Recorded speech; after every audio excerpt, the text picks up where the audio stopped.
और नीरज कुमार का असली चीज़ हम उनकी बातों को नहीं बता सकते। उतना बड़ा बहुत बड़े नेता हैं और दिन भर भौं भौं करते रहते हैं। अब नेहरू जी हो गए आतंकवादी या वो हो गए देशभक्त। नहीं, विभाजनकारी कहा उन्होंने। विभाजन वही हुआ सर ना, वही उसका मतलब एक तरह से वही विभाजनकारी हो गया।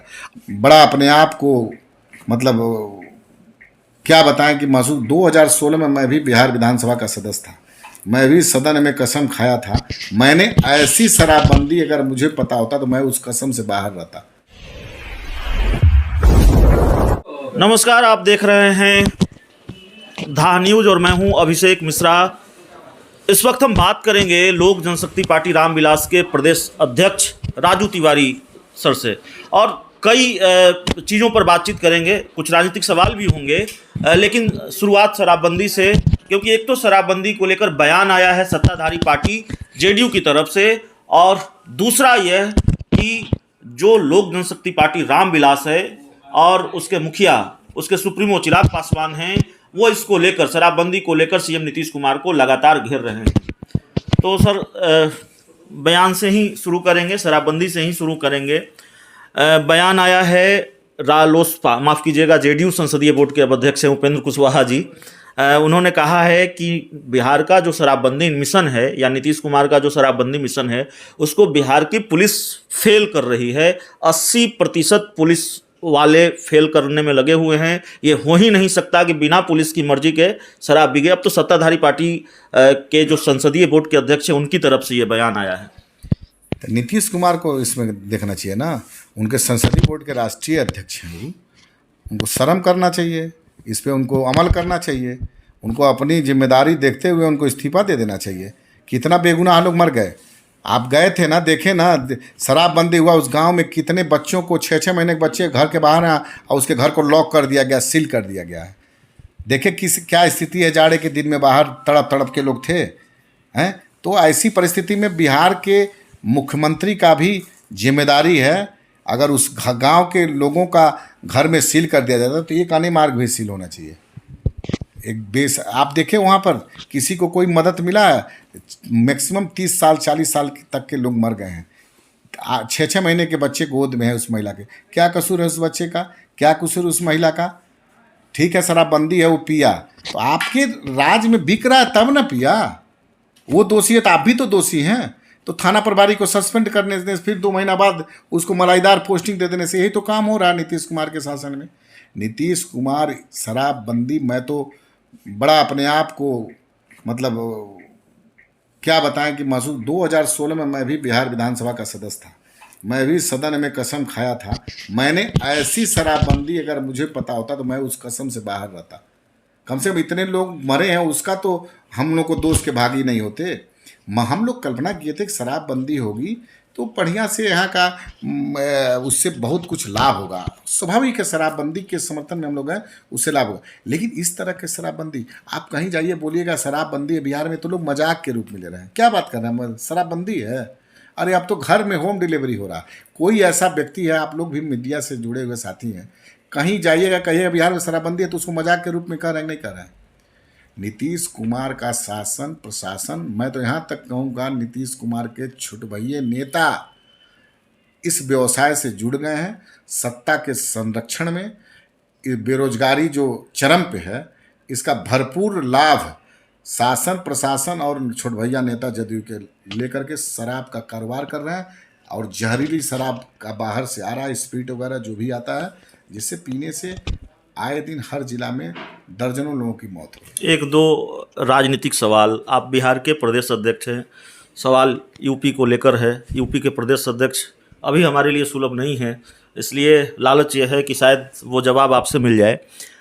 यूपी का चुनाव आप लड़ने जा रहे हैं, जानकारी हमारे पास जो है उसको खारिज भी कर सकते हैं आप। समाजवादी पार्टी प्राथमिकता में है, समाजवादी पार्टी से गठबंधन की संभावना ज़्यादा है, ऐसा है क्या?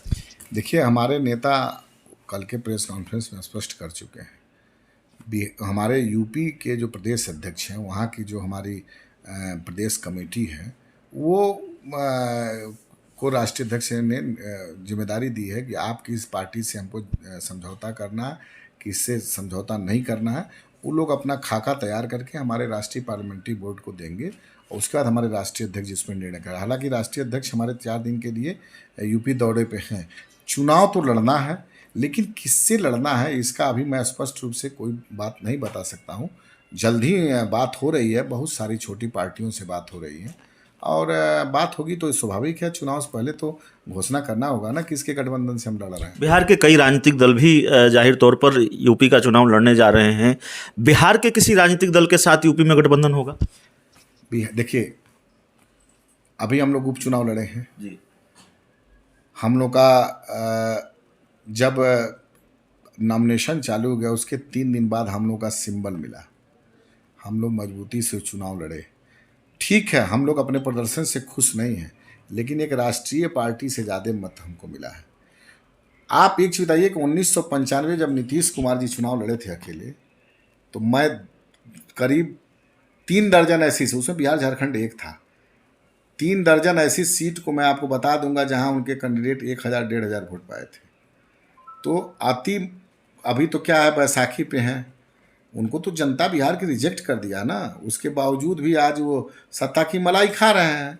तो वो तो मिट्टी में मिल जाएंगे, फिर भाजपा से नहीं मिलेंगे। तो कसम रोज खाते हैं, कसम रोज तोड़ते हैं। इसलिए ऐसे राजनेता, मैंने अपने राजनीतिक जीवन में ऐसे राजनेता को नहीं देखा। चिराग जी ने कहा कि मध्यावधि चुनाव बिहार में होंगे। जेडीयू की तरफ से बयान आया। जेडीयू के जो बड़े नेता हैं, पूर्व मंत्री हैं नीरज कुमार, उन्होंने कहा कि चिराग जी कैसे इस तरह की बात कर सकते हैं, उनके पास तो राजनीतिक पूंजी ही नहीं है, बिना पूंजी के दुकान चला रहे हैं, विधायक ही नहीं है उनके पास। नहीं, ठीक है, विधायक नहीं है तो ऐसा नहीं है, जनता नहीं है।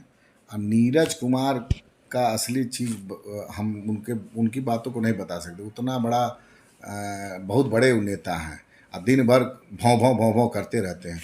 उन सब बातों को मैं सब बात को नीरज की, बबलू जी क्या मेरे राष्ट्रीय अध्यक्ष कह रहे हैं, नीरज कुमार सॉरी, क्या बोल रहे हैं, उनकी बातों को, जदयू के नेताओं के छुटभैया नेताओं को जो दिन भर लगे रहते हैं, क्या बोलते थे वो, एक नेता बोलते थे ताबड़तोड़ मालिश वाले में, तो ऐसे लोगों का हर बात का जवाब देना उचित नहीं समझते हैं। उन लोगों का कद नहीं है कि हमारे राष्ट्रीय अध्यक्ष की तरह। एक आखिरी सवाल है, अभी आपकी पार्टी कार्यालय में मैं हूँ और यहाँ हम लोग बातचीत कर रहे हैं। देश के पूर्व प्रधानमंत्री जवाहरलाल नेहरू जी की जयंती मनाई गई है।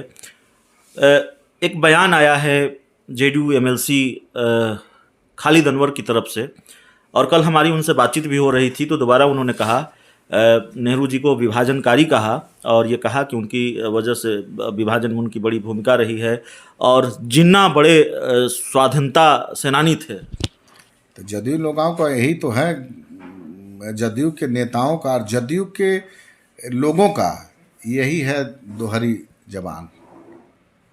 अब नेहरू जी हो गए आतंकवादी, वो हो गए देशभक्त। नहीं, विभाजनकारी कहा। विभाजन वही हुआ सर ना, वही उसका मतलब एक तरह से वही विभाजनकारी हो गया।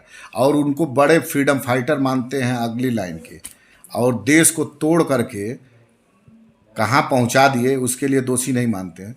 ये सब निरर्थक बयान का जवाब जदयू के पास है और निरर्थक बातों का जवाब वही लोग देंगे। चलिए, राजू तिवारी सर से हम बातचीत कर रहे थे। कई राजनीतिक सवाल और शराबबंदी को लेकर लोक जनशक्ति पार्टी रामविलास के किसी भी नेता से सवाल जरूरी इसलिए हो जाता है कि पार्टी बहुत आक्रामक है मुख्यमंत्री नीतीश कुमार पर, और चिराग पासवान ने मुलाकात भी की है जहरीली शराब कांड से जिनकी मौतें हुई हैं उनके परिजनों से, या फिर जिनकी स्थिति गंभीर है उन लोगों से। और उसके बाद कल बाकायदा उन्होंने प्रेस कॉन्फ्रेंस की और निशाना साधा। कुछ राजनीतिक सवाल भी है, चूँकि चिराग पासवान यूपी में भी एक्टिव रहने वाले हैं, और सीधी भिड़ंत एक बार फिर या फिर आक्रामक लड़ाई लड़ रहे हैं चिराग पासवान जेडीयू के खिलाफ। जेडीयू की तरफ से भी पलटवार सामने आ रहा है। तो इन सब चीज़ों पर हमारी बातचीत हुई पार्टी के प्रदेश अध्यक्ष राजू तिवारी सर से। इस पूरे इंटरव्यू में इतना ही। उम्मीद है ये इंटरव्यू पसंद आएगा। बहुत बहुत धन्यवाद।